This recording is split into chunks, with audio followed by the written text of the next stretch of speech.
Hello, everyone, and thank you for joining ACS and the Law and Political Economy Project for Intro to Law and Political Economy 2, featuring Professor Angela Harris with commentary from Professors Sabeel Rahman and Ganesh Sitaraman. My name is Peggy Lee, and I am the Director of Chapters of the American Constitution Society. I'm excited to welcome you to the second session of our joint ACS and LPE series on Law and Political Economy 101. After this event, we have one more session this semester on November 18th. Before we start, I just want to thank all the folks who worked tirelessly to put this together. So Amy Kaczynski, Ganesh Sitaraman, Corinne Blaylock, Sabeel Rahman, Professor Angela Harris, and ACS staff for working to bring this co-sponsored ACS and LPE project series together. For those who may not know, the American Constitution Society is the nation's largest progressive legal network. We believe that the Constitution is of the people, by the people, and for the people. We interpret the Constitution based on its text and against the backdrop of history and lived experience. Through a diverse nationwide network of progressive lawyers, law students, judges, scholars, and many others, we work to uphold the Constitution in the 21st century by ensuring that law is a force for protecting our democracy and the public interest and for improving people's lives. We are a 501c3 nonprofit organization. We do not support political parties or candidates for office. Before moving forward, I just want to note that it's been a difficult and troubling time. I think everyone knows that today, less than 2 weeks from the election ending, the Senate Judiciary Committee voted on President Trump's Supreme Court nominee. On Monday, the full Senate will vote on her nomination. If she's confirmed, which looks likely, she'll be sworn in within days of the election. This is an unprecedented power grab that affects the legitimacy and integrity of the court. This entire process has been a ridiculous fraud enacted by the president and Senate Republicans who expect this justice to decide things a certain way on the bench.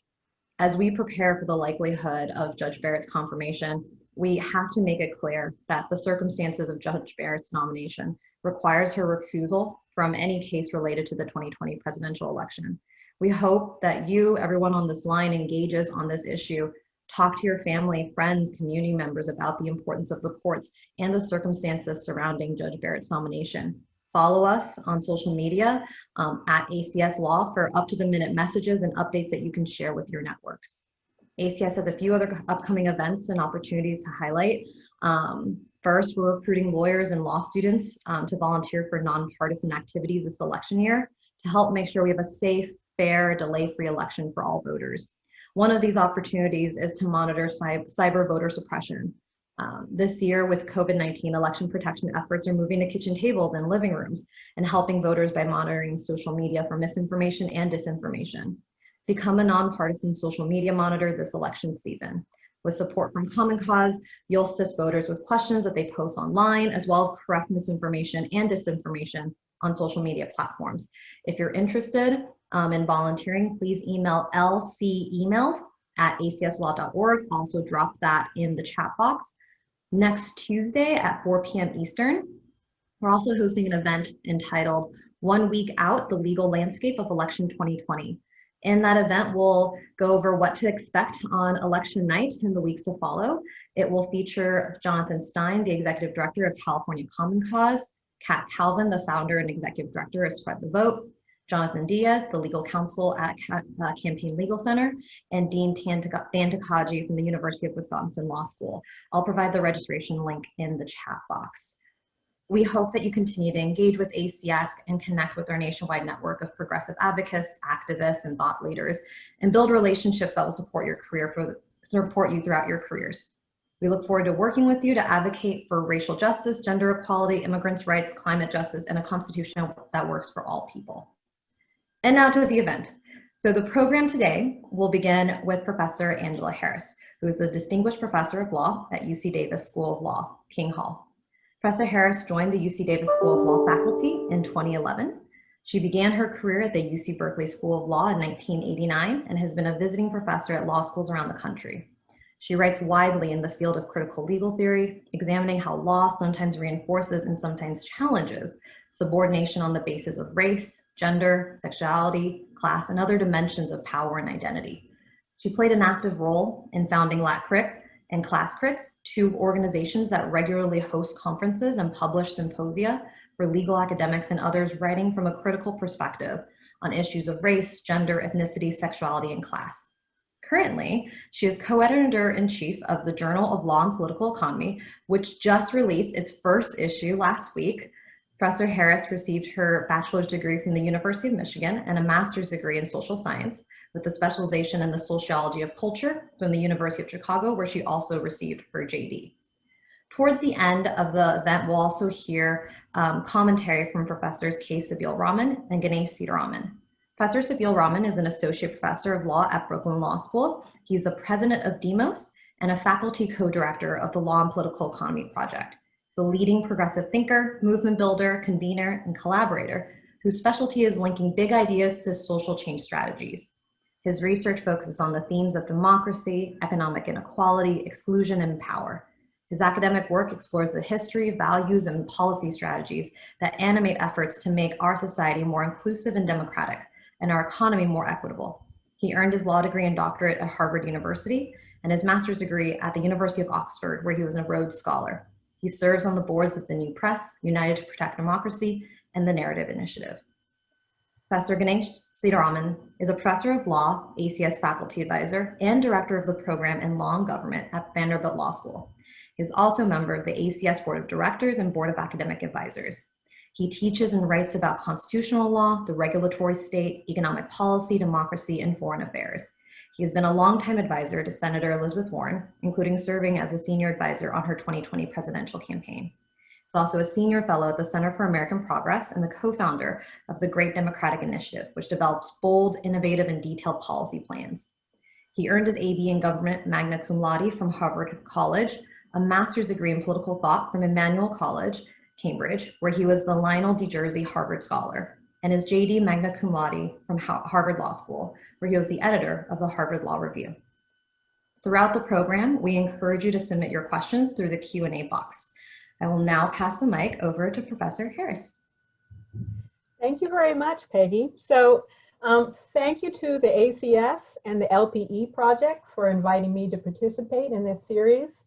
And thank you to all the folks behind the scenes. Thank you to Corinne, Amy, Sabeel, Ganesh, Kara, Ileana, all the other folks who made this happen. I really appreciate your invitation. And thanks to all of you for being here. I am calling in from the ancestral and unceded land of the Chochenyo Ohlone, also called Berkeley, California. And I give thanks to the original stewards of this land and to their descendants who continue to do that work today. So here's where we're going. That picture on the right is the view outside my office where I'm standing now. This was September 9th of this year at 10:30 a.m.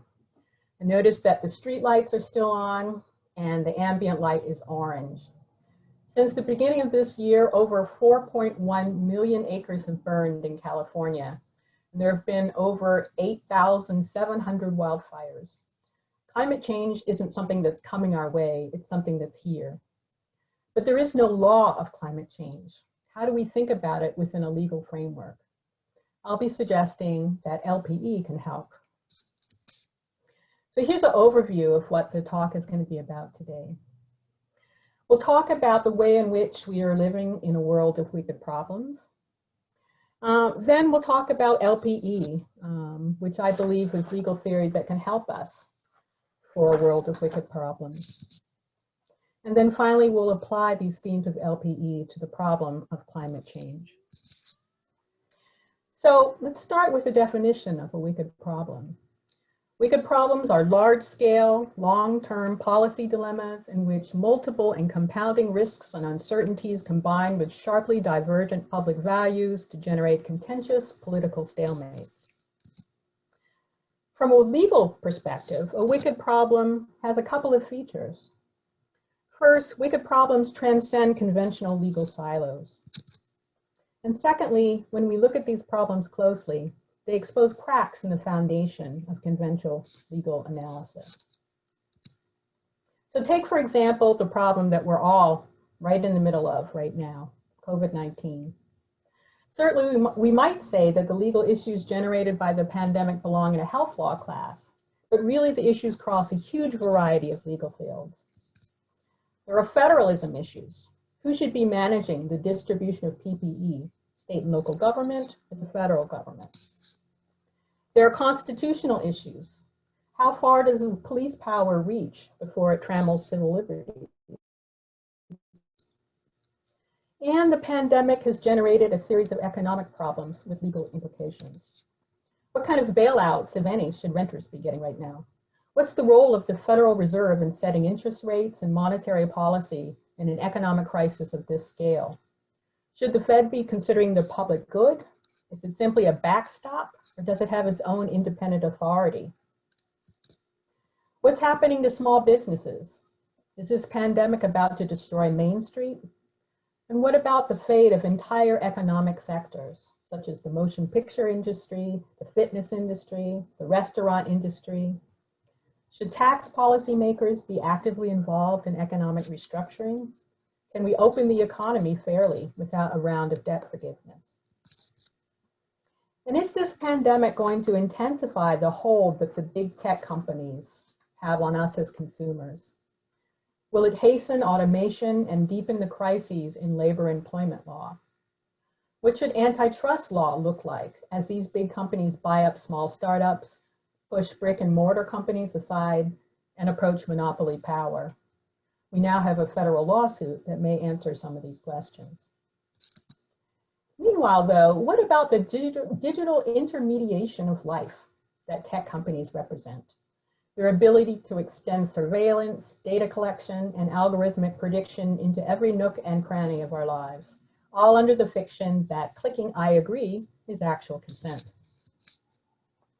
What's happening in the housing market as renters aren't paying rent and homeowners are not paying their mortgages? Will there be a wave of evictions and homelessness? Are we looking at intensified financialization of the housing sector with increased corporate ownership and securitization of housing stock? And there are other financial problems. What does it mean that the stock market has been booming in the midst of this health and economic crisis? During the pandemic so far, the aggregate wealth of American billionaires has increased by 850 billion. Global billionaires have seen their wealth increase by 1.5 trillion since the start of the pandemic. And we have a series of social problems that are simultaneously economic problems. What's happening to the career paths of women with school-aged children right now? What's happening to the labor market in terms of its gender composition, and what will be happening down the road as careers stall?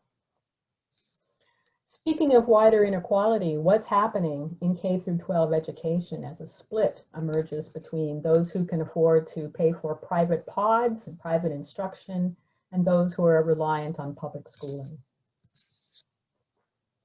At the level of higher education, what's the economic forecast? Are we going to see the collapse of liberal arts departments in colleges and universities, except for the Ivy League? Are we looking at the end of the tenure track? And are students going to continue going into enormous debt just to have what may be still remote instruction? And as protests against the indiscriminate killing of Black and brown people increase, should the criminal legal system be the first and primary responder? Here we have federalism again. When and how is it permissible for federal troops and federal agents to step into domestic policing in the name of public safety and stopping insurrection? What laws and regulations constrain their actions? Meanwhile, the movement for Black Lives has put on the table the demand that we defund the police. What does it mean that the criminal legal system is the largest provider of mental health services in the United States? What does it mean that popular support for protesting the police stops the second there's a whisper of looting? And that brings us to the intensified political problems that the pandemic has generated. COVID-19 has intensified or created new issues in international trade, immigration law, refugee law, international human rights law, and national security law. There are major problems, as you know, around the dissemination of conspiracy theories like QAnon and fake news scares that are making democratic governance increasingly unmanageable in the US and also elsewhere, deepening and racializing political divisions. How is this year's deeply problematic census going to affect apportionment and federal and state policy going forward? There's deep chaos, as we all know, about the upcoming election. What does happen if the results are close, or there's a split between the popular vote and the Electoral College, and our current president refuses to accept the results, and our very newest Supreme Court justice refuses to recuse herself? And we're at a moment in history where there's talk again of expanding the Supreme Court in order to counter the outsized legal impact of a Republican president and Senate on the federal judiciary. So as this quick snapshot suggests, we live in a time of what Jay Varelis and I call accelerating crises. The pandemic is an example of a wicked problem. Wicked problems, as I've noted, transcend conventional legal categories. And wicked problems like the pandemic don't just range across multiple legal fields. They also expose cracks in the foundation of conventional legal analysis. And one of these cracks has to do with the deep implicit split in the law school curriculum. So here's an example. About 15 years ago, I started teaching a seminar called Law, Markets, and Culture. That grew into a casebook on economic justice that I did with my friend Emma Coleman Jordan, a banking law expert at Georgetown Law School. Both the course and the casebook responded to something we were seeing among our students. They were often put into the position of choosing teams. Team Social Justice took courses on constitutional law, international human rights, and immigration law. Team Business took courses on corporations law, IP, securities, and tax. And once students chose a team, that was that. Team Social Justice tried not to learn any more than they had to about economics. Team Business tried to learn no more than they had to about civil rights. But this polarization wasn't the students' fault. It's the way that law school curricula and even legal scholarship is designed, consciously or not. The problem isn't just the way we divide up courses. That's always going to be artificial. The deeper problem is that we unthinkingly and artificially separate the economy from politics, social justice from markets, and identity from markets and politics. The organization of law school life into tracks is a reflection of this unthinking separation. But we need to end this separation. So enter LPE. Law and Political Economy is an approach to legal analysis that helps us get traction on today's wicked problems. In the first webinar in this series, Professor Amy Kopczynski gave an account of LPE. With any apologies for repetition, I'm going to give you my own brief account of LPE through a genealogy of teaching and scholarship in the US Legal Academy. In my view, LPE has two broad themes. The first is rediscovering political economy. And the second is asking, who is our political economy for? So let's turn to the first theme, rediscovering political economy. In our context, that means putting the study of law back into the larger context of political economy. Now, as Jay and I write in our introduction, outside of law schools, there's an enormous social science and humanities tradition of political economy scholarship. For our purposes right now, there's at least three key insights relevant for law in that tradition. First, there's the insight that politics and the economy are not separate spheres of life. They're always and inevitably intertwined. Second, there's the related insight that economic life is political. As LPE scholar Steve Vogel says, just as the state is central to statecraft, the state is also central to marketcraft. All of the institutions and practices that make up the market, from private property to corporations to money itself, are created and maintained by government. And third, law is central to the architecture of both politics and the market. So why don't students learn this from day one of law school? Well, within the American Legal Academy, the insights of political economy, the context of political economy, were obscured and sidelined by the teaching and analysis method popularized by this guy in the late 19th century. Langdell set out to package the law as a science, and he famously said that all the materials of this science were to be found in printed books. For Langdell, law was something like geometry. His idea was that by studying the internal structure of the common law, you could discover by induction its fundamental principles. And from there, you could work out the correct outcome of new cases by applying the fundamental rules of older cases. You may know that Langdell didn't just create this intellectual framework under which law is supposed to be a science, but he also invented a method of instruction, the case method or the Socratic method. So if you're a law student right now and your professor has made you buy a book filled with judicial opinions, the professor calls on you in class, makes you state the facts, the holding, the analysis of each case opinion, and then tries to confuse you about how each case opinion relates to other case opinions on the same topic, then the dead hand of Christopher Columbus Langdell is still looming, zombie-like, over your legal education. Note that if we think about law and legal education in this way, politics and economics are outside the scope of what lawyers need to understand. All you need from a legal education under this orthodoxy is an understanding of the deep structure of the Anglo-American common law. And all you need to understand is that to read enough cases and to think about them correctly, i.e. think like a lawyer, you're able to practice. Everything else is irrelevant. So in the early 20th century, the American legal realism movement called BS on the Langdellian orthodoxy. These scholars, including Felix Cohen, who's pictured here, argued that it was transcendental nonsense to think that law is a formal science like geometry. The realists rediscovered political economy.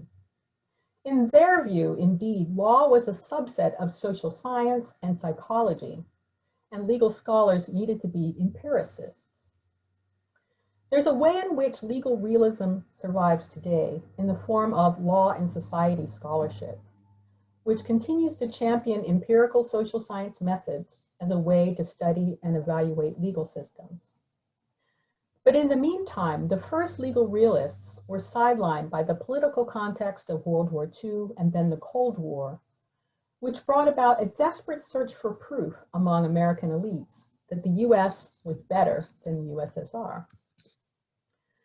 A new orthodoxy of law and law teaching formed around the notion that having the right legal process and procedures was the skeleton of a free and democratic society. Law, again, was perceived here as outside of both politics and economics, not because it was like geometry, but because of its unique focus on neutral and objective rules of conflict resolution justified by reason that everyone could agree on, even if they disagreed about fundamental values. Now, there are conservative and liberal wings of this form of scholarship.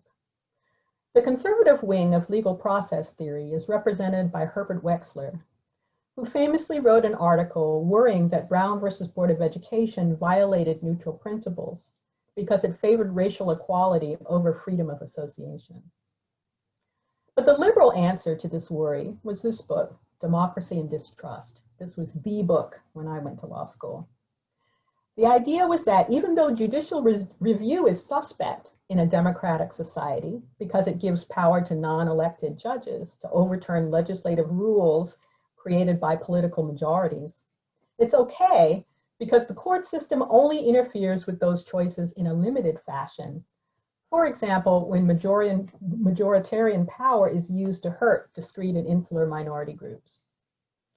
Legal process theory made constitutional law the most important and prestigious field because of the central role of courts in clearing the channels of democracy. But in its own different way, legal process theory again obscured political economy.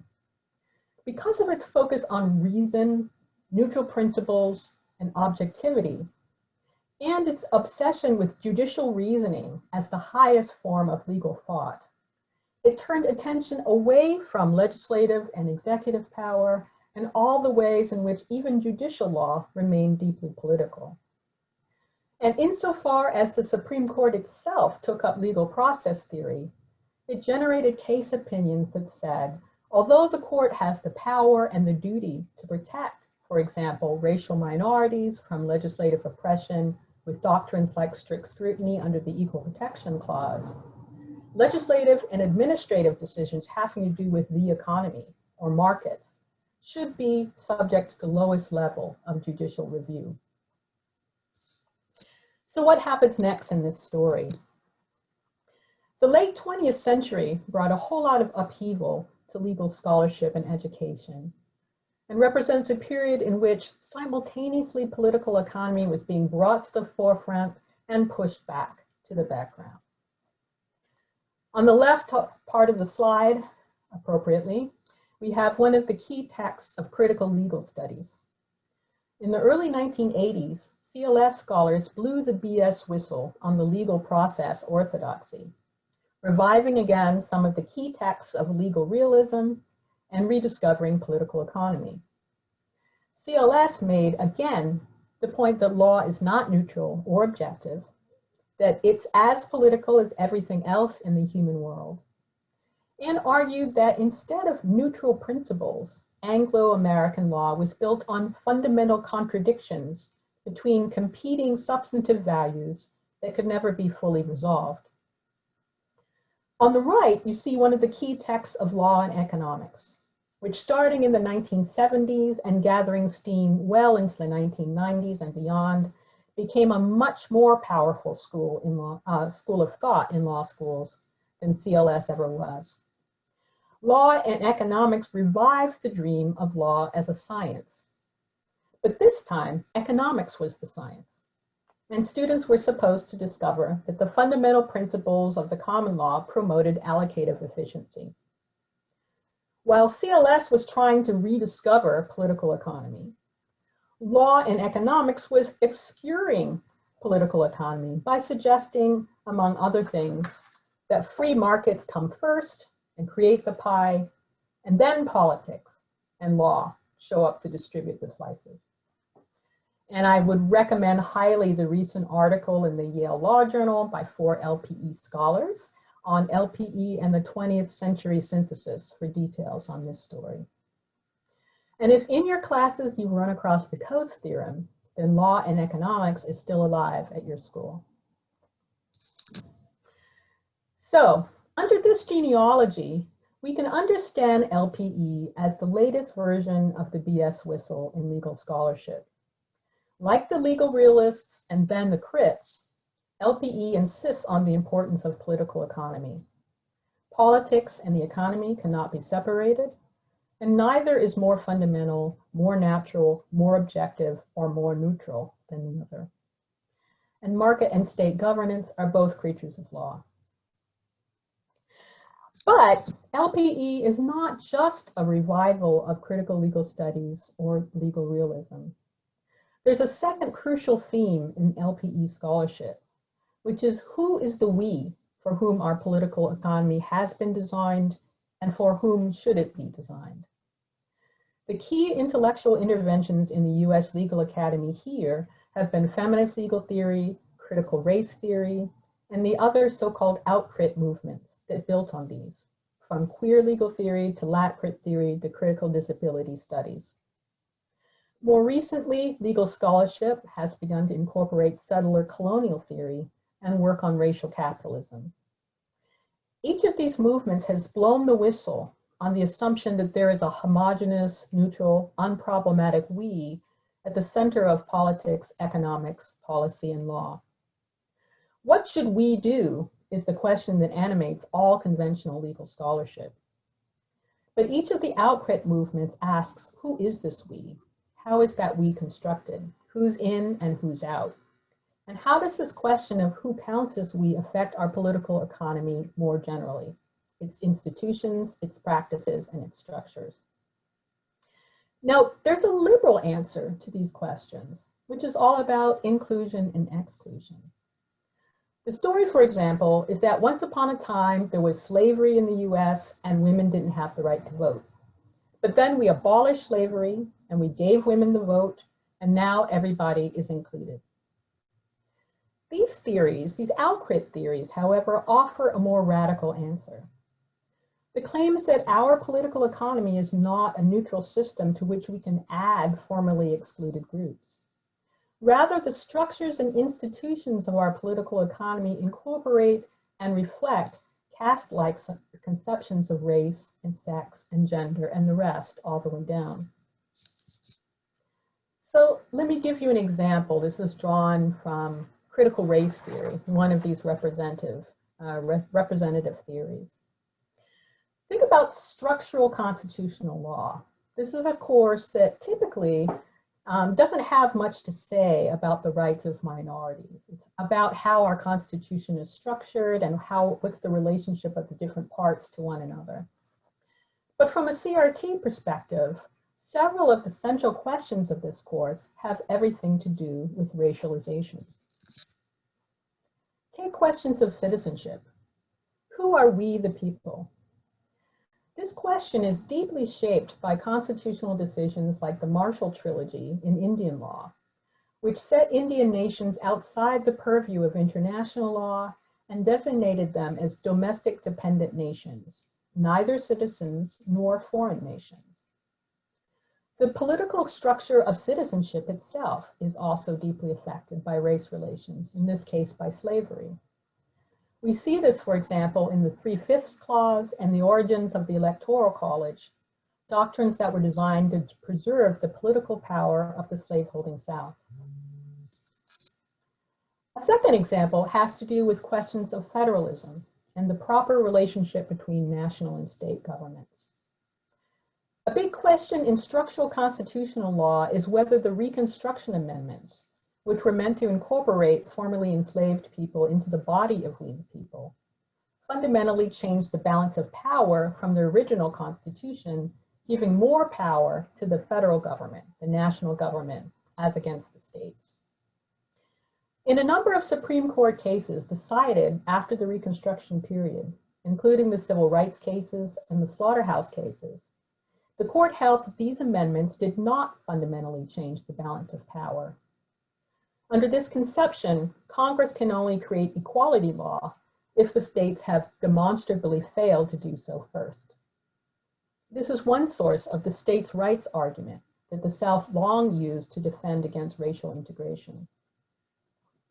The ghosts of that constitutional crisis are with us today in the so-called alt-right's hatred and distrust of the federal government, and on the other side, in the faith many of us lawyers in the Constitution and the courts have as an essential source of protection against the states.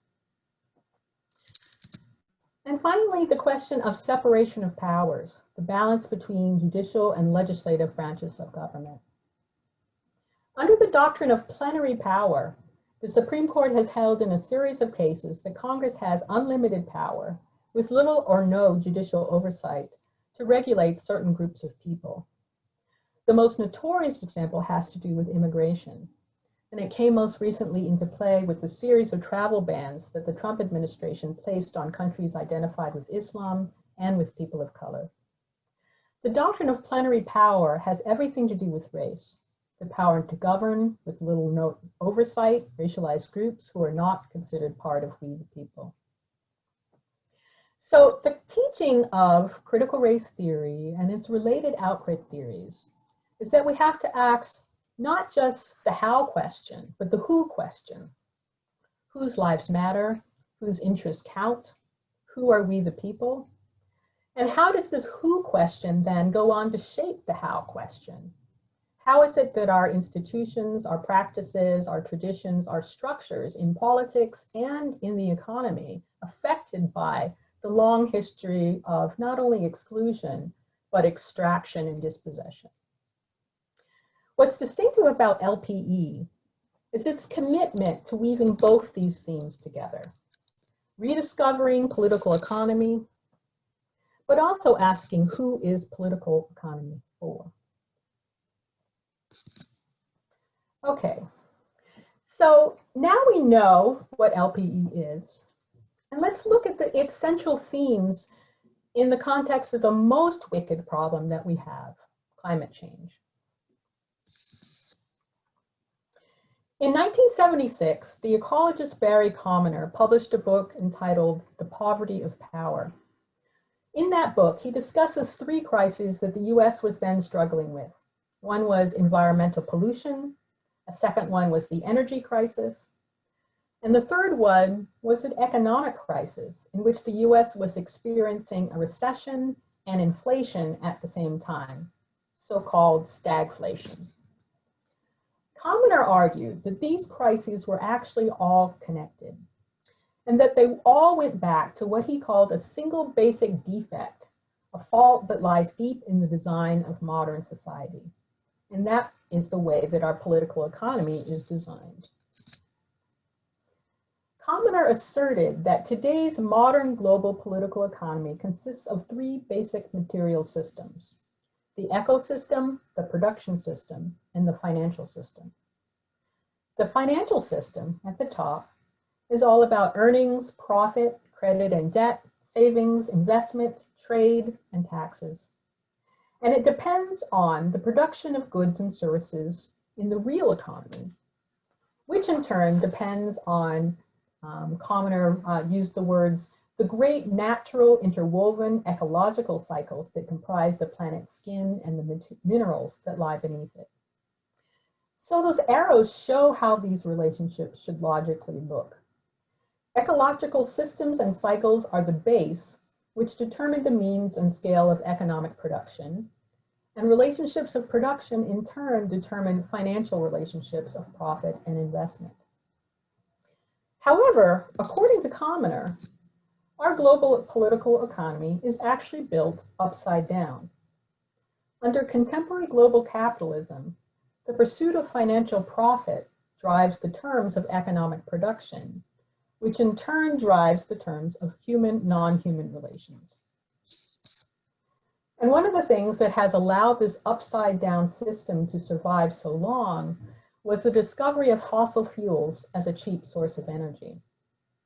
Releasing carbon creates so much energy that it's allowed for incredible increases in economic productivity and steep decreases in poverty in many places around the world. We've used that fossil fuel energy to transform the means of production in all economic sectors, even, as you may know, sectors like agriculture, which is now entangled with the chemical and fossil fuel industries through pesticides, herbicides, and transportation. But this upside down political economy, which has created incredible growth, but is driven by the remorseless search for financial profit, is now destabilizing basic planetary systems. So here's a now famous chart of the so-called Great Acceleration, produced by a couple of planetary scientists. The indicators listed here, and you see there's a number of them, everything from floods to primary energy use, to fertilizer consumption, to motor vehicles, to McDonald's restaurants. All of these lines begin to go very steeply upward at about 1950, as the fossil fuel economy begins to have more and more intensified impacts on human societies and the planet by becoming more and more entangled in basic economic production. This chart is one of the sources for the idea that humanity has now entered a new era in the history of the planet, the Anthropocene, meaning that human activity has now destabilized and continuously affects the basic workings of major planetary systems. What does conventional economic analysis have to say about this? Not very much. Until recently, with the birth of fields like ecological economics, economic analysis treated the environment as completely outside economic systems. It was effectively assumed that the environment was an infinite source of resources for economic production and an infinite sink for the waste created by that economic production. So let's apply an LPE analysis, starting with our first theme, rediscovering political economy. What is law's role in all of this? So on the left are some of the legal regimes that structure this political economy and keep it running. The one that seems closest to where we have the crisis, the ecological level, is environmental law. Can we look to environmental law to turn the pyramid right side up again? Well, as Michael McGonigal and Louise Takeda argue in a great recent article in the PACE Environmental Law Journal, the answer is no. First of all, environmental law is largely not integrated with those other areas. It has little traction upon them. Second of all, they argue, environmental regulation in the rich liberal democracies like the US actually incorporates and reinforces the upside down design of the pyramid. Environmental regulation manages the pollution and other harms of economic production after the fact, but it's not designed to change the direction of the arrows. Indeed, political stability in our global political economy depends on the promise of continued economic growth through the continued extraction of ecological resources. The promise of endless economic growth holds societies together by making it seem like we can always solve social inequality by growing the pie. That way, no one ever has to give anything up, and we don't have to think about the possibility of redistribution, which might create a revolt by existing political and economic elites. Governments of capitalist democracies thus tend to treat constant economic growth as a kind of law beyond law, a commitment that underpins their very existence. And even today, as climate change is threatening to destroy the planet, the primary way we see elites acknowledging it is with the promise that climate change adaptation and mitigation might create jobs and produce economic growth. So endless economic growth is the foundation for political stability within our current global political economy. And this reliance on endless economic growth for political stability functions at the international level, as well as domestic level, creating one of the stickiest political barriers to taking action against climate change. Poor countries who want the resources from the rich countries to act on climate mitigation and adaptation are encouraged to rely on economic development, not redistribution. And degrowth is fully off the table, because in turning the pyramid upside down back to its normal place or its logical place, we would threaten political and economic elites. So there's our first LPE theme, rediscovering political economy.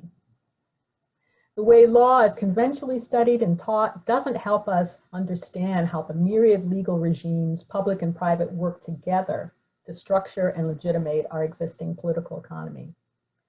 But an LPE approach encourages us to zoom out the focus and to place legal regulation in the context of ecological, political, and economic relations.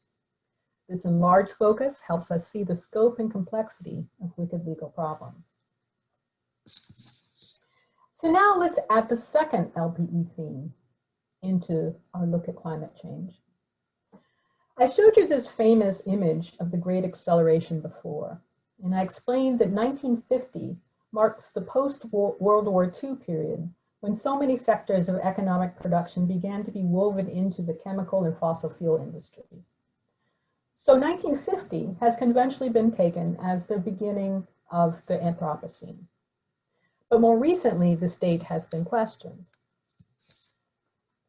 In a 2015 article in Nature entitled "Defining the Anthropocene," geographers and climate scientists Simon Lewis and Mark Maslin argued for a different date for the beginning of the Anthropocene. They identified a planetary event they called the Orbis Spike. That's a dip in atmospheric CO2, which occurred between 1570 and 1620 and is recorded in ice cores in the Antarctic. What this dip indicates is the deaths of some 50 million indigenous people in the Americas, triggered by the arrival of Europeans. So here's how the geographer Catherine tells it. Quote, "The arrival of Europeans in the Caribbean in 1492 and the subsequent colonialism of the Americas led to the largest human population replacement in the past 13,000 years, and to the mixing of previously separate biotas, such as corn, maize, potatoes, sugarcane, wheat, and domesticated animals such as cows, rats, goats, and pigs in new ecological formations and plantation ecologies of the Americas. The invasion of Europeans in the Americas resulted in a massive genocide in the indigenous population, leading to a decline from 54 million people in the Americas in 1492 to approximately 6 million in 1650, a result of murder, enslavement, famine, and disease. This led to a massive reduction in farming and the regeneration of forests and carbon uptake or sequestration by forests, leading to an observed decline in Antarctic ice cores of CO2 in the atmosphere, unquote. Now, the new literature on racial capitalism coming out of history, the humanities, and the social sciences is starting to enter legal scholarship with the help of LPE. This literature looks at the way that European settler colonialism was instrumental to the development of capitalism as we know it. LPE scholars are using this literature as a starting point for looking at law's role in the emergence of capitalism, colonialism, and race. The history of cotton provides an example. Historians argue that the triangle trade of Atlantic slavery was the source of an integrated global economy, with technological innovations in agriculture, such as the cotton gin and the mechanical loom, and economic innovations, from new payment systems to new forms of economic enterprise, like the joint stock company and later the corporation. This burst of innovation that created wealth and led to industrial capitalism as we know it would not have happened without a prior wave of territorial dispossession, enclosures that turned peasants living off the land into factory laborers for wages, the dispossession of indigenous peoples, and the hyper-exploitation known as chattel slavery. The argument is, if the post-World War II Great Acceleration relied on cheap carbon energy, the previous colonial Great Acceleration relied on cheap land and labor, made available through large-scale violence and through legal systems to turn human flesh into economic profit to a degree never before seen in the world.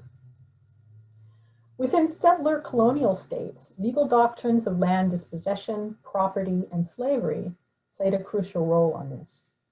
Many of you may have read Johnson versus McIntosh and Dred Scott, so you know some of the ways in which the law played a crucial role in this. Internationally, imperialism meant the creation of production chains in which colonized states provided raw materials for extraction, and colonizing states got the bulk of the profits from production. The system of international political governance that went along with this economic production system was one in which only European states were full members of the international family of nations, and in which the states with the largest empires were able to dominate the international political system. We don't have a historical spike to indicate the role of sex-gender systems in all of this. But the European imperialist and colonialist projects that were building economic, financial, and ecological regimes of extraction with the help of new technologies of race also repurposed and reshaped sex-gender regimes.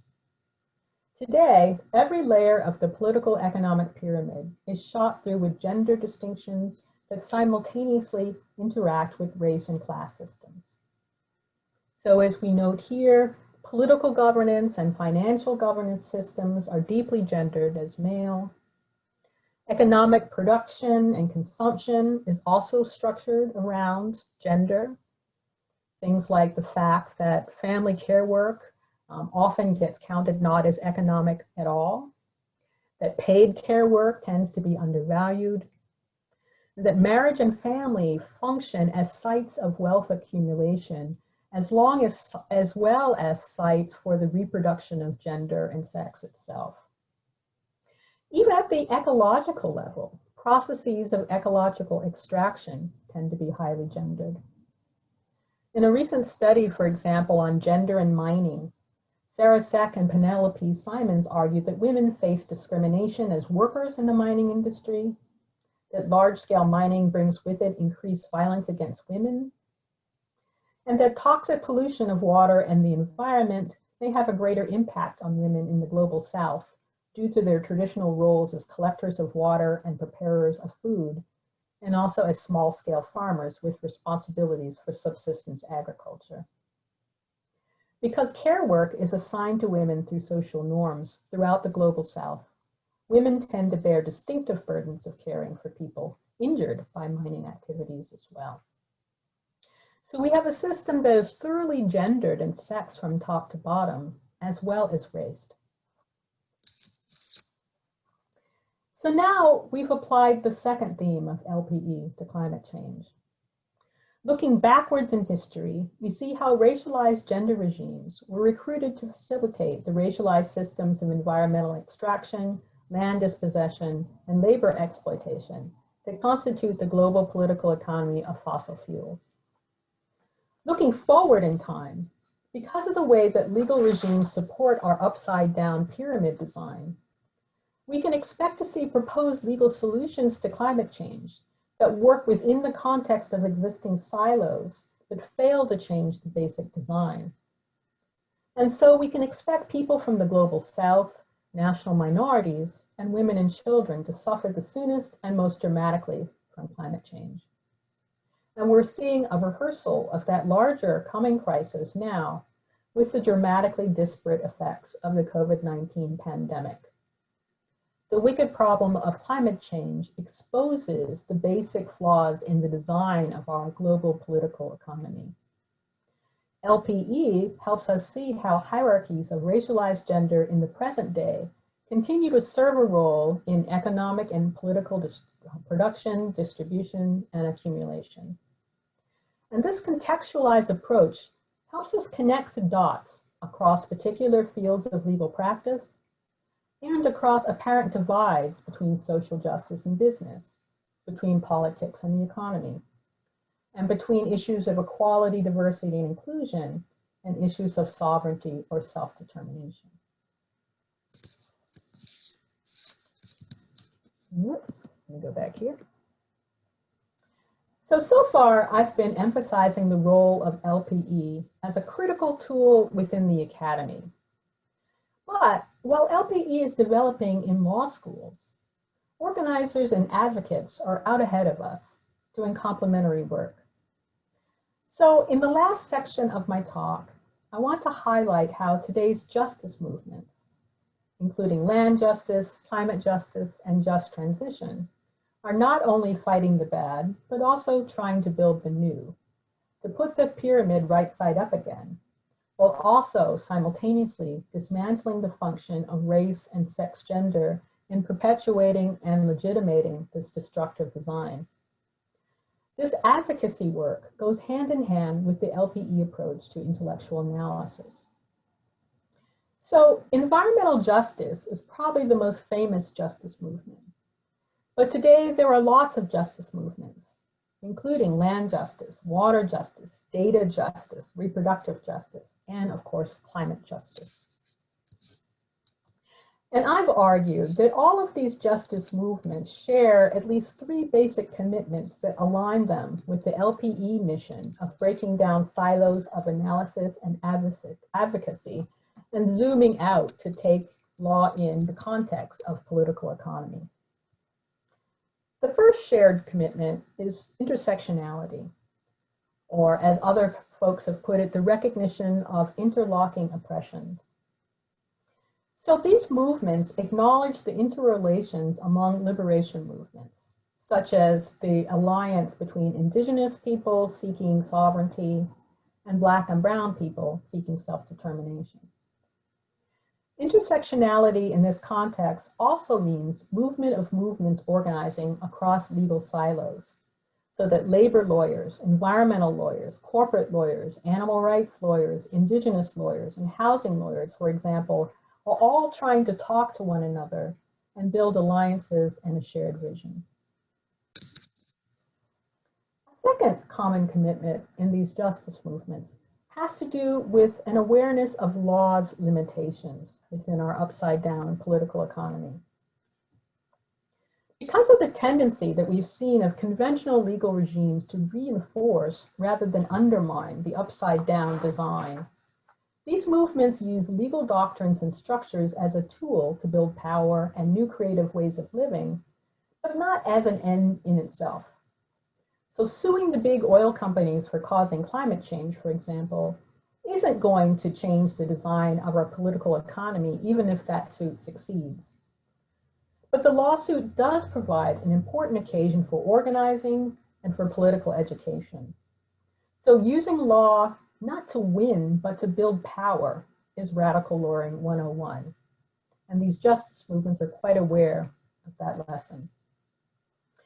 A second point that really interests me about this awareness of law's limitations is that many advocates within the new justice movements are interested not just in changing the rules of institutions and building new ones, but also in building community and changing who we are and how we behave in community with one another. So changing this question of who are the we, who is political economy for? So for example, some social justice advocates are interested not just in designing new political and economic institutions, but also in getting people to think at an ethical, psychological, cultural, and even spiritual level about what it means to be in community and what it means to be free. And this often means delving into practices that are very far away from legal doctrine and teaching, like art, song, dance, and trauma-informed education. It means that we have to place emphasis on how we treat each other within our institutions and transforming the way that we see ourselves and each other. This is the effort to be the change that we want to see in the world. A second dimension of this interest in rethinking the question of who is political economy for can be seen in the rights of nature movement. So some advocates in the just transition movement, for example, have championed the creation of legal rights and legal personhood for non-animate beings. So for example, in New Zealand, there's the designation of a particular river as a legal person.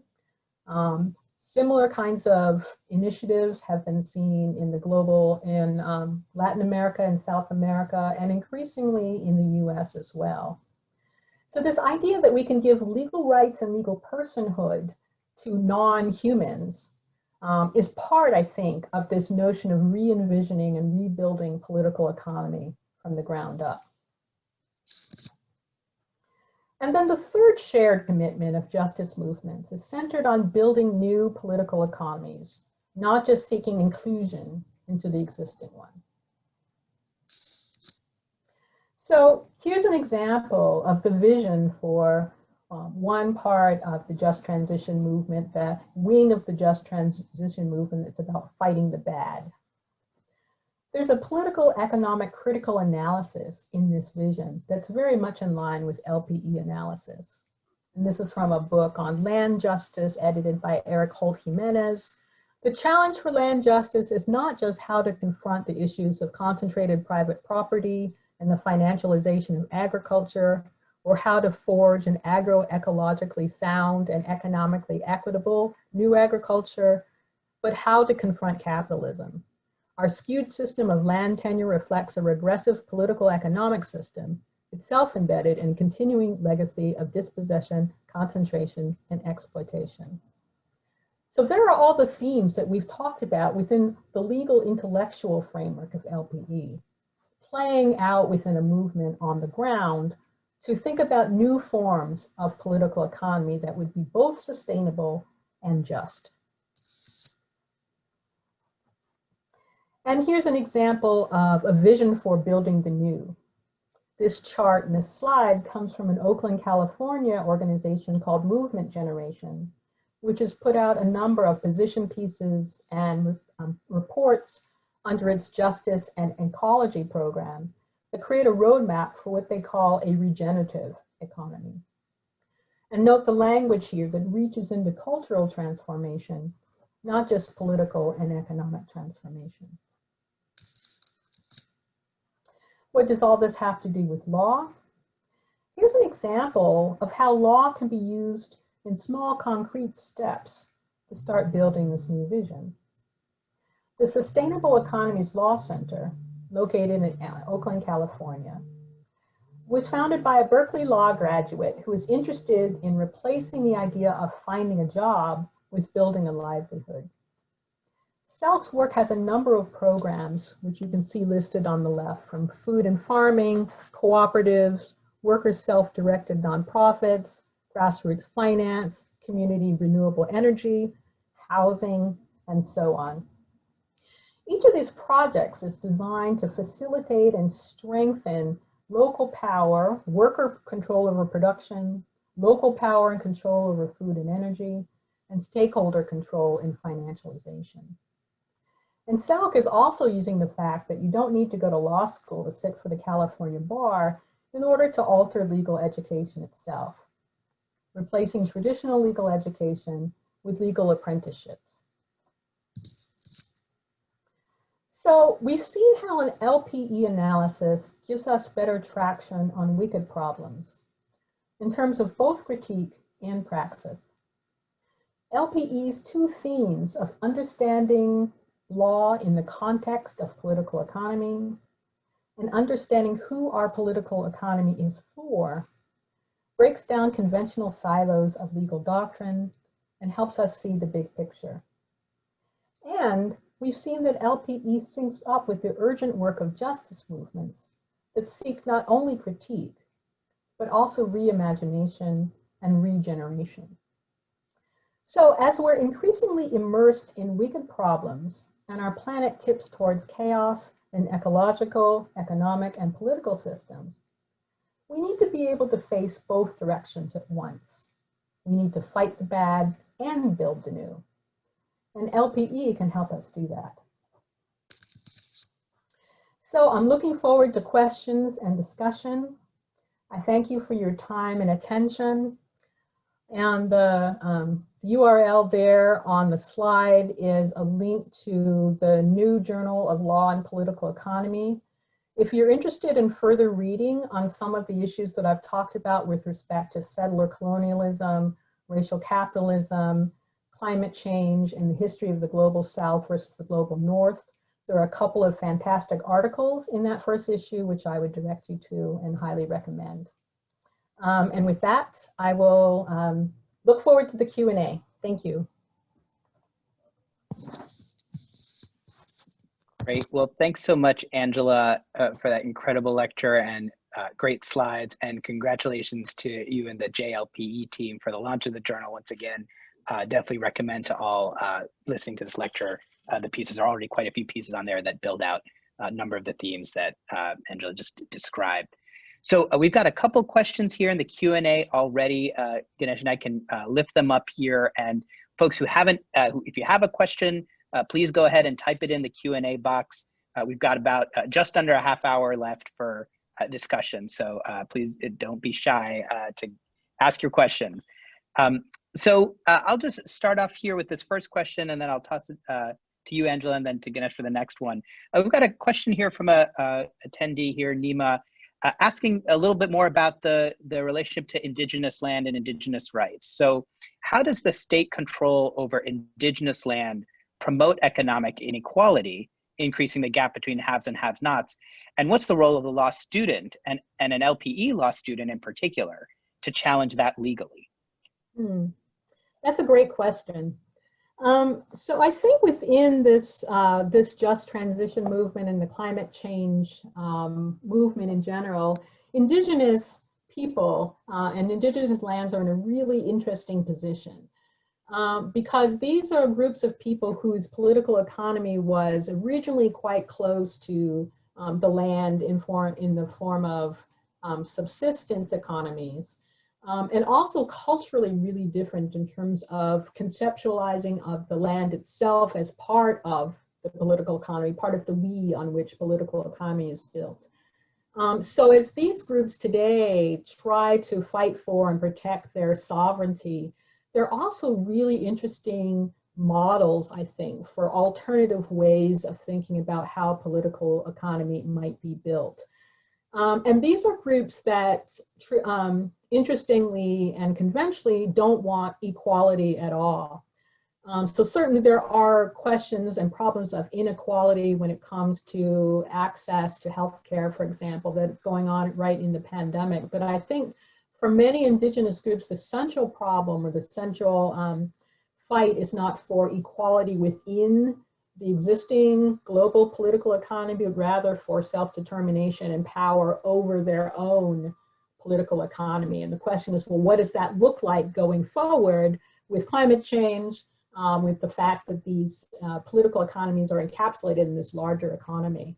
So I think one of the interesting political and maybe legal developments too is as this question of sovereignty comes to the fore in the context of climate change, I think there's an increasing sense of alliance between indigenous groups and Black and brown minority groups, who also, and we saw this summer with the Black Lives Matter movement, who are also asking these basic questions about maybe we don't want to be equal, maybe we want to be free. And what does that look like? What would it look like to defund the police and to control our own access to the means of force, for example? So there's really interesting, I think there's both a leadership role that indigenous communities are taking in terms of kind of visioning what environmental protection looks like, for example, within a different cultural and political framework, and interesting potentials for alliance with groups that traditionally have kind of had a separation between them, because conventionally racialized minorities in the US are focused on equality within the existing political economy, and indigenous groups are focused on staying separate from it. Now I think there's beginning to be more of an alliance. And legally, I guess the last thing I'll say is that there have been really interesting experiments going forward on indigenous lands in terms of environmental protection that try to meld or create an alliance between the existing structure of environmental protection law and indigenous law. So in Hawaii, for example, there are experiments with bringing in customary law, customary native Hawaiian law into the framework for state natural resources law. So there's a lot of different kinds of experiments on the legal level possible when you think about how do you build this alliance out. Yeah, that's great. I'll turn to Ganesh. Just two things I wanted to lift up just from what I'm hearing from your answer to Angela, is that for folks listening, particularly the work of intersectionality, right? That actually takes some effort and some stretch to build out those deep interconnections, and then through that leading to some of these more transformative approaches. That's really appreciate that. Ganesh, go ahead. Sorry. Oh, thanks. Angela, we have another question here from an anonymous participant who's on the Zoom with us, who asks, it seems that the colonists who came here and established property rights in our legal court and political system, that this demonstrates the upside down pyramid that you described from financial to production to ecological. The questioner asks, am I getting this right? Was our entire system based on this model from the start? In other words, it was doomed to fail the earth, species, and people. And in other words, there is no reformation, we need a new system. Is that correct? So that's our question from our anonymous attendee. I think that's another great question. And I don't know that I'm prepared to give a definitive answer to say our political economy was doomed from the start. But I certainly think that among property theorists, and especially property theorists who are taking up this kind of decolonial, colonial perspective, that is one of the central questions. Whether there is something within the framework of private property that inherently creates a tendency toward a kind of separation, a kind of sending to the margin the interests of the sustainability, for example, of ecological systems. The moment that you turn land from an ancestor into a thing that can be fungible, that can be mortgaged, bought and sold, dispossessed, and then you apply that insight to human beings as well under Atlantic slavery. The idea or the argument would be that now you've gone on the path towards a greater alienation that makes the capitalist system and the upside down pyramid that we have much more logical and reasonable, if not inevitable. So I don't know that I would say that private property is spelled doom from the beginning, but I certainly would say it plays a very important and interesting, both culturally, legally, economically, and politically, in establishing this design, which again it seems completely upside down. Great. I want to insert, we have some more questions here. Keep them coming. I do want to insert a question on this last point. Angela, I think one of the things that that I'm hearing too from the questions is this a question about how do we reimagining the whole political economy is such a vast challenge. And towards the end of your talk, you kind of were connected to the wicked problems of climate, to the transnational dimensions of those problems. And I think so many of the models that we might point to are also kind of local or at the micro scale, experiments with the solidarity economy, for example, and some of the examples you lifted up. So just wonder if you have a thought about like what's the connective tissue or the theory of change? Not to put it all on you, but just what is your intuition about how we ladder up from those things we can access to those larger structural transformations? Yeah, no, I think that's a really important question as well, and it's often phrased as how do we scale up?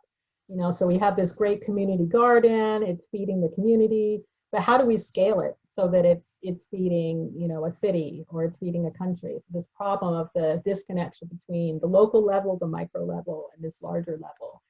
And again, I don't know that I have an answer to that, but the late sociologist Eric Olin Wright's last book, which was on how to be an anti-capitalist in the 21st century, talks about different ways of thinking about capitalism as a wicked problem, and how do we, if we think that it's part of the problem, and we think it's part of what we need to rethink or reshape in fundamental ways, as you say, it seems like a really daunting problem. So how do we do that? And the verb that he landed on was erosion. The idea being that it's unlikely that there's going to be some kind of giant brainstorm that causes all of us to say, okay, let's get rid of capitalism tomorrow, replace it with something else. And it's been proven that attempts at violent revolution are never successful, or they end up sort of incorporating some of the bad, recapitulating some of the bad that they set out to counter. But the idea of erosion says that, in terms of the way forward, all we can do is encourage these local innovations and make sure that all of these different local innovations and smaller projects are in conversation with one another. And within the cracks of the existing system, we can start to see which alternatives seem successful, which alternatives seem to take on an organic life, which fail, which kind of peter out or stay on the margins. And the process is not to say we have the answer and now we're going to impose it, but rather in this kind of slow process of learning by doing at the small scale and then trying to interconnect these many different sorts of experiments to erode within the system that we have until something that seems viable, just, and sustainable emerges. So that's kind of the best I can do at this point. Thanks. So I wanted to throw in a kind of different question that ties together some of the themes and big picture elements that you talked about, especially with the critical legal tradition, but also the law and economics tradition. And, I think there's some people, especially students, who encounter the law and think that often what we're seeing is a reflection of other fields that the law adopts. So there's a theory of economics that exists, and that theory gets imported into the law and sort of arbitrage to create a bunch of legal rules that are just reflecting this external theory. But what you've described is in your talk so far is much more engaged of how there's interplay between a lot of different areas of social life, power, economics, intersectional questions, so many different parts. What is your explanation for students, and how do you talk to students about whether the law is just reflecting these broader dynamics, what the law brings independently, if anything, to the table, and how they should think about that as they're navigating law school and their classes? Wow, that's a great question. So I guess the question is something like, is there anything independent that law brings to the table, or is law just kind of a reflection of these many different things happening outside of itself? I think if law brings something that's independent to the table, it is this question of governance design. If we think about law as the architecture of economies, of polities, of conflict resolution, and the role that law plays in deciding who's in and who's out, like questions of citizenship and who has the right to speak, does a corporation have rights, those questions. Maybe what's distinctive about law is this specific focus on the how. So there are all these different visions out there, whether they're in economics or other fields, about where we should be or what we should do. Law really takes us down to the nitty-gritty about, okay, well, how do we design that? What are the institutions that we need? What are the traditions of governance and the processes that we need? And they are always influenced by movements and happenings in these other areas. But I think what's distinctive about law is this really single-minded focus on the process of governance itself, and whether that is governance in the economy, governance in politics, or governance in the social world as well, because we know that even things that seem private, like the family, are organized under the shadow of the law. So I think the concern that law brings to the table is like, how do we do governance? Right? Given any particular vision, how do we do it? That's what lawyers are good at doing or thinking about. That's great. Maybe picking up on that theme, question here from Arpan asking about if you have any thoughts on the legal drama surrounding Steve Donziger and what his prosecution might mean for us in LPE and the fight for economic justice. And for folks who may not be aware, Steve Donziger is a lawyer who has been bringing class action litigation against Chevron in kind of big environmental justice case in Ecuador, and but then is now facing some charges against him that a number of folks have argued is really retribution coming from Chevron. And I think there's that specific piece. I would also add sort of maybe a related broader question around this, where so much of those moments you described in the genealogy around say Reconstruction in American history is also about that backlash, right? That attempt to claw back or defuse the liberatory potential of what alternative movements might be advancing. And so, just how do we think about that as practitioners or as people who are trying to, enter into these fights, whether it's in the environmental justice space or more generally? Yeah, no, I mean, I think it's a scary thing. It's a scary thing because I think Donziger was trying to do right within the rules of legal process, and that he has really been punished and has suffered tremendously as a result. I think as well, there's a friend of mine, Luke Cole, who was one of the first lawyers to innovate in the space of lawyering for environmental justice. And he brought the suit in Kivalina, Alaska, representing indigenous people there against the large oil companies around their failure to recognize and their attempt to obscure the facts on climate change. And there were mysterious things that happened with him as well, and he spent a lot of time being a little bit scared about what the ramifications would be in leading this litigation.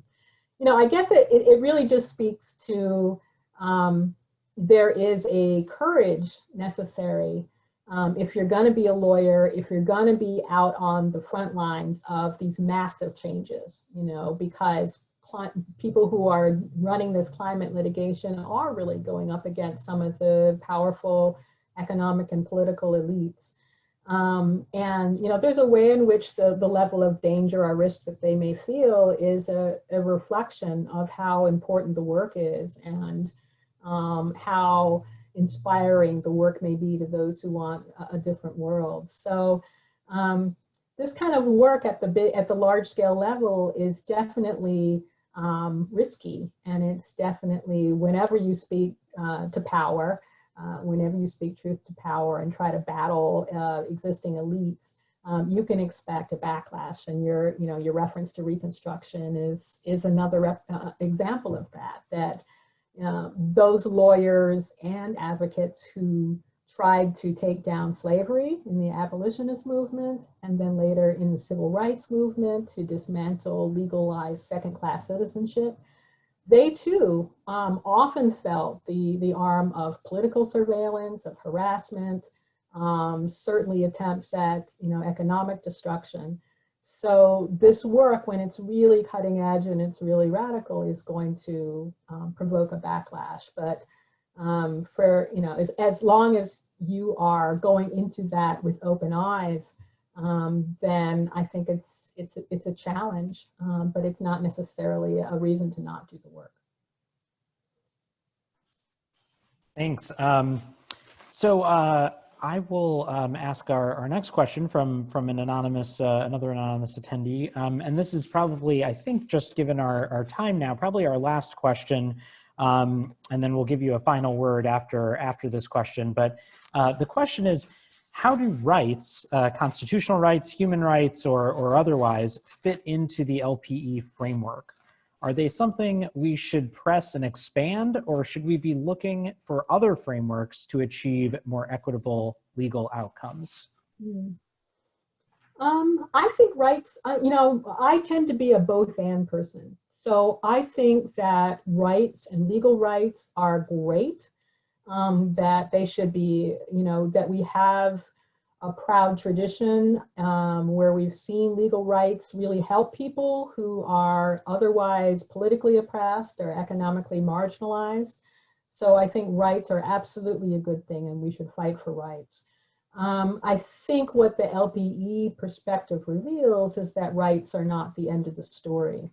So part of what I was talking about when I was talking about the history of legal scholarship and thinking in the legal process tradition, there was such a great sense of hope during the second Reconstruction of the 1960s. When people looked to the Supreme Court, they looked to decisions like Brown versus Board of Education, and they had this sense of, this is what can bring our society equality and liberation. If we just get the right case to the Supreme Court and they decide it, then everything's going to be amazing. And that it's sort of true, but it's not fully true, right? So, today we're still seeing the Black Lives Matter movement raising this question, do Black Lives Matter? And sometimes we're not sure, even though, at least in terms of law, Black people have the same rights as others. So law, I think, is absolutely necessary. Rights are necessary, but the end game is not just having the right. The end game is the political empowerment and the self-determination that comes with that right. It's meaningful participation, democratic participation in that circle that you consider the we of the community. And that is rights plus something else. And I think that also goes back to the question of what community lawyering or radical lawyering, or rebellious lawyering, there's a lot of names for this movement. What that's all about is a recognition that law is incredibly important, rights are incredibly important, but they're not the end of the story.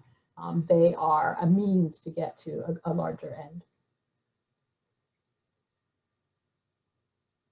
Great, thanks, Angela. So I think we're at the end of the queue. We have just 5 minutes left. If there's any last words or kind of themes that you want to leave the audience with such tremendous appreciation for your talk and all that you've offered the whole audience today.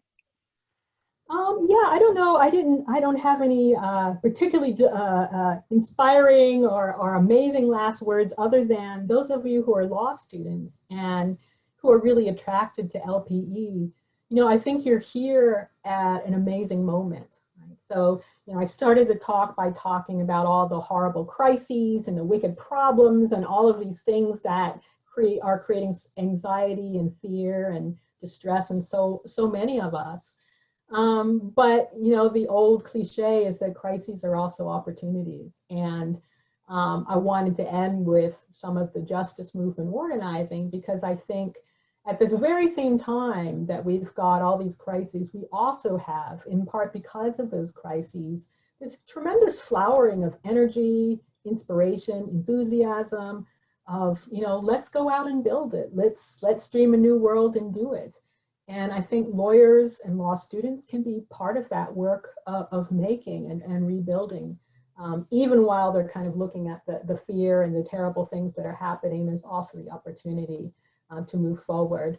I like to say right now, it feels like there's a horse race between devastation and transformation. And it's hard to tell from moment to moment which one's winning, but transformation is in the running. And so I hope those of you who are law students won't come away from this depressed, but rather will be inspired to be part of the solutions that I think are out there. Great. Well, thank you so much for that terrific ending, and I think a great and optimistic way to finish out our session. Thank you very much to Angela for presenting today and for her terrific lecture, to Sabeel, to Peggy, to everyone at the LPE Project, and to the American Constitution Society for putting together this joint event. We will be having another one of these sessions just in another few weeks, so please stay tuned and join us for the third in this installment. Thanks so much.